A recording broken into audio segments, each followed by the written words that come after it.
I don't know if people have ever heard the recordings that have been made of police officers where corruption is suspected.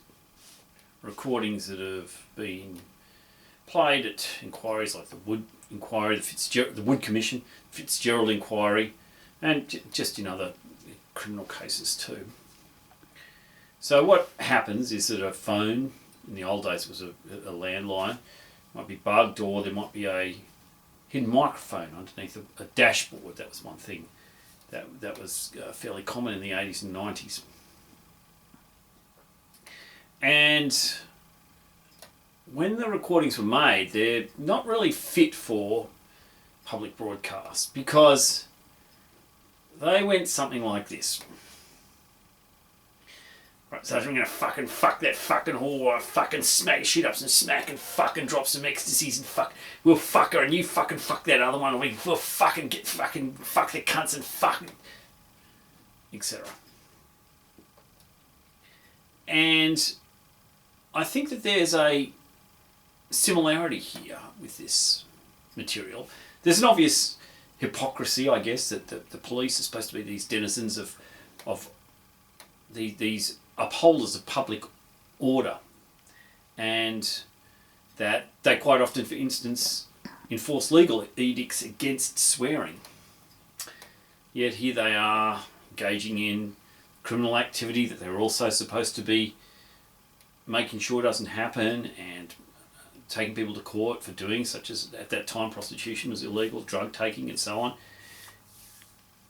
And it seems like, well, hang on, their public personas and their legal role is at odds with what they're captured doing, what these officers at least are captured doing on the either, sometimes there were cameras under the dashes too, the dashboard recording devices of whatever nature, or the phone line.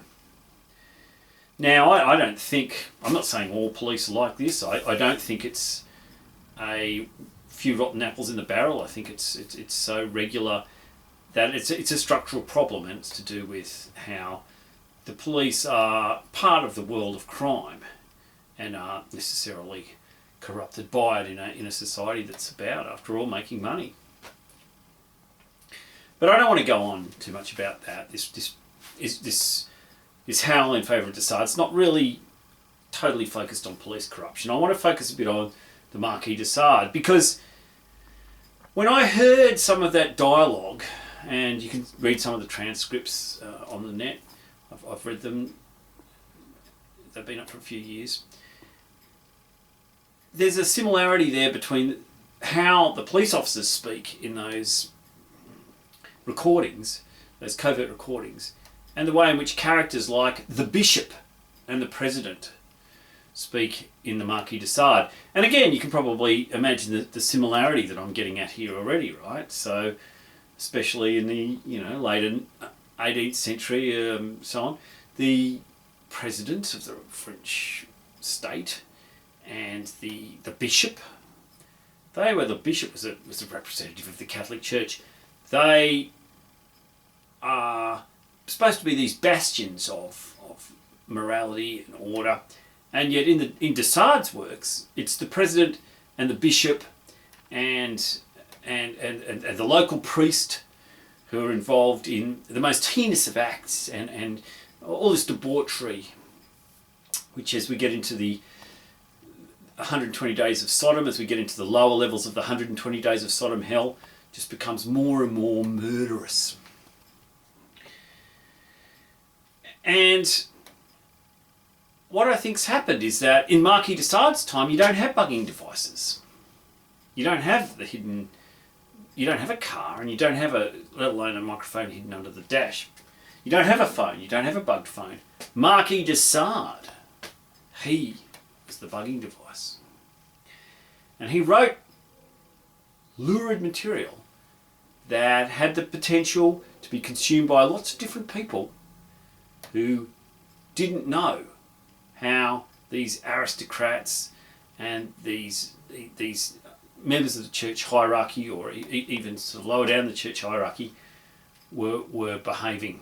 And if you read history, you'll find that, well, I'm not saying 120 Days of Sodom is historical truth, but you'll find that there's certainly similarities between the way in which Marquis de Sade portray these people and the way they really exist. They really existed. And today as well, I would say that what the Marquis de Sade portrays is the pornographic imaginary of our own politicians, of men like George Bush Jr. or Tony Blair. Not that I don't even like to say their names, but of these people who killed a million people in the Middle East and elsewhere. And for them it was a power trip. All this libidinous urges are mixed up with this murder and mayhem.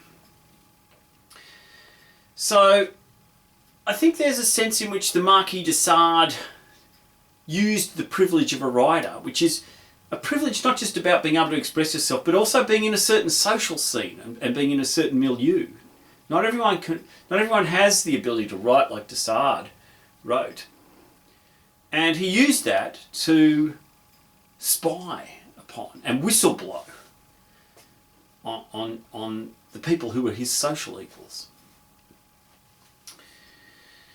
And I mean, other writers have kind of done this in a very worn out way. I mean, you might want to think about all the drawing room dramas, the drawing room romances from the Victorian age on, where you have the bourgeois lifestyle revealed for the hypocrisy it is. And novelists keep doing this. Martin Amis does this now. He's conservative. He does this. But they do it in a kind of a moralistic way where they create characters. Whereas for the Marquis de Sade, it was brutally factual, just like what's happening under that dashboard with the hidden microphone is brutally factual. It wasn't about morals. It wasn't about an exploration of someone's character. It was about the way that the system worked, about how it formed characters, about how characters succeeded in it, about the kind of characters that's necessary to be part of it. It wasn't a moral judgment. It starts, as you become more of a whistleblower, to be about a critique of the system itself, the system as a whole. So here's my howl in favour of de Sade. The howls in favour of de Sade, of the European avant-garde of last century, were about de Sade's own expression of libidinous desire and the liberation of desire. They're about de Sade's own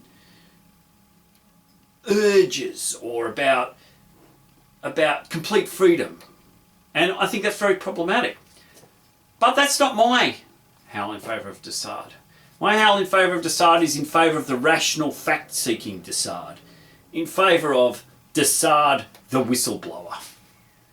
So here's to the whistleblowers of the world who are currently undergoing such persecution. Thank you. What do I do? Off.